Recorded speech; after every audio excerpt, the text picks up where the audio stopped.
But guys, let's all talk about, we talked about Barack Obama's endorsement in the main part of the show. Let's talk about Bernie Sanders and Joe Biden. We have some clips to play. Matt, you want to introduce? There's some more. I will just say, there's a quote now that Bernie just gave to AP that is a lot more sort of muscular. Basically, like he's saying it would be deeply irresponsible for essentially for his supporters to sit this one out. That it would risk reelecting Donald Trump. I'm paraphrasing, but he added some pretty strong rhetoric. I wouldn't say he threw Brianna under the bus, but he did say, she's not speaking for him. They obviously have a difference of opinion there. He's being very clear about this. And let's play some clips of Biden and Bernie. Matt, you want to load one or two clips up for us, and then we can all kind of riff from there. David's got to load them up, but I can just introduce them. The first one is going to be just the endorsement itself. And then the second is, if you were going to look, hopefully it's Bernie talking about the task forces between Biden and Sanders campaign staffs. Today, I am asking all Americans, I'm asking every Democrat, I'm asking every independent, I'm asking a lot of Republicans to come together in this campaign to support your candidacy, which I endorse. Oh, God. To make certain that we defeat somebody who I believe, and I'm speaking just for myself now, is the most dangerous president in the modern history of this country. A president, and you made this point, who downplayed this pandemic, who ignored the advice that some of his people were giving him, who has not used the Defense Production Act early on so that we could produce the masks, the gowns, the gloves, the ventilators that our medical personnel desperately need, who today, because I understand that is threatening to fire Dr. Fauci, who has been an unbelievable. It is Dr. who has been day after day the voice of science to the American people, trying to explain how we go forward in this crisis, and he's threatening to fire him. So to me, for all of those reasons and so many more, a president who apparently has never read the Constitution of the United States, who believes he's above the law, a president who lies all of the time, a president who has at least shown me that he is a racist and a sexist and a homophobe and a xenophobe and a religious bigot. All right, I think we got it. All right, so I want to just also read now. This is what Bernie told the AP. He said it would be irresponsible for his loyalists to not support Biden and to quote unquote sit on their hands, would enable a Trump reelection. I want to actually take this in two parts because this is let's just deal with the endorsement part first, and we'll go to everybody. But I just want to say here, it's a very weird time to attack and get upset with Bernie Sanders. I think, and I've said this, the moment was his performance during the bailout, which there was high level pressure, and his performance is frankly better than anybody else. Elizabeth Warren accomplished absolutely nothing. There was some strong signals in the House. Rashida Tlaib actually put out a very strong proposal, but nothing was achieved in the House. He did make some gains on unemployment benefits. But the bottom line is that for somebody who mobilized a whole campaign very successfully around the notion of having millions of active people and did actually leverage it to support frontline organizations dealing with Corona, to his immense credit, the fact that in the last several weeks there were not opportunities used to blast out an email, tell millions of people to call their congresspeople, their senators, stop the CARES Act, an enormous threat, an enormous theft. He could have started an independent initiative to demand immediate introduction of Medicare for all. These are valid criticisms. But the bottom line is that Totally valid criticism. Bernie Sanders tried really hard. I don't think he secretly didn't want to win.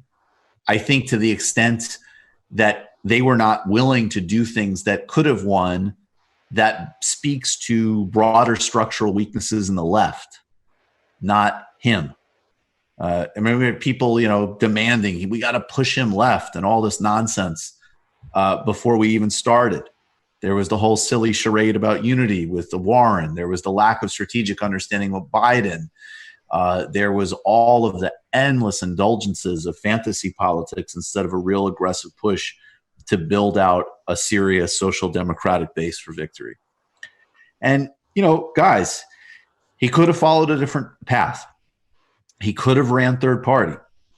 Extremely obviously, very unlikely he'd win. And I think third-party politics at a national level are essentially just a fool's errand. I will be talking with Adolph Reed on Thursday about local third parties and if they have an actual practical role. I haven't been convinced yet, but I'm definitely open to the conversation. So he didn't do that. He ran. He said constantly, because we remember that all of these assholes from the networks constantly asked him that he would endorse the nominee if he was not the nominee. And I think the guy, I take it at his word. I take him more at his word than any other Democrat running, including ones who had nothing else to say about how much they didn't like Donald Trump. Bernie Sanders loathes Donald Trump and is very worried about him being reelected. And I think we get to the point where there is the correct reaction to the all Trump all the time of a bunch of, corporate sociopaths and mediocrities that make up the media and the liberal class and the Democratic primary. And unfortunately, Donald Trump is still very much trash and very disgusting. And Bernie's perspective on Trump is absolutely correct and reasonable. Now, I think conceptually he's actually falling into a trap, which is that I don't oppose the course of action he's advocating at all. But I do want him to get back to centering the longer-term struggle and not getting subsumed in this specific drama, even as I think his course of action is expected and totally justifiable. But guys, open up the horn. Yeah. So one thing I'd say about this is I think that the actual spectacle of it is hard to watch. Right. Bernie. Actually, I'm surprised at how little he did. He did in the initial stream, right? It was really 99% Trump, 1% Biden. But I hate that American political culture is such that when you do this, you have to kind of lie about it and pretend, to be more closely aligned, with the person you're endorsing than you are. I really like that, in the last election in France, when they had a runoff between Macron, who's obviously despicable, and Le Pen, who's literally a fascist, and Mélenchon, who was the closest Bernie equivalent. His only real comment about it was look, I'm going to vote in the runoff. I'm not voting for Le Pen. Right. Right. In French political culture, you could just kind of make it clear that you're going to do that. And that's not that big a deal. Right. You don't have to do a unity rally with Macron or anything. Or in the 2002 election with Chirac versus Le Pen. And I think the French communists literally put up posters in the streets of Paris saying, vote for the crook, not the fascist. Sure. Yeah. Yeah, I really wish we could be, that more Americans were willing to just be honest and French about it, right? Say that we don't have to pick between telling the truth about Biden and who and what he is, and obviously everybody here knows all of that, and saying there's a tactical reason to, if you live in a swing state, if you live in New York, do whatever the hell you want at the top of your ballot. It couldn't matter less, right? But if you live in a swing state, there's a tactical reason to hold your nose and vote for Biden, because you could acknowledge that two people are both your enemies, but still make a strategic decision about which enemy you'd rather be fighting about which issues at which time. I just think that watching this happen with, like Ben was saying, is very difficult to watch. It's really deflating, obviously, for the kind of politics that we've been building. For sure, I think that it's true. I agree with you too, Michael, that I don't think we can be angry at Bernie Sanders. They already set this game way before. And it was part of Bernie's strategy, but too, the media played a big role in making sure that Bernie constantly was cornered into, ensuring that he was going to endorse the nominee. So I mean, it's the political reality of this strategy. But I do think there's room, that being said, to come away with some criticisms of where it ends up with a loss, pursuing this strategy. I just wanted to hit one thing, because I do wonder, though,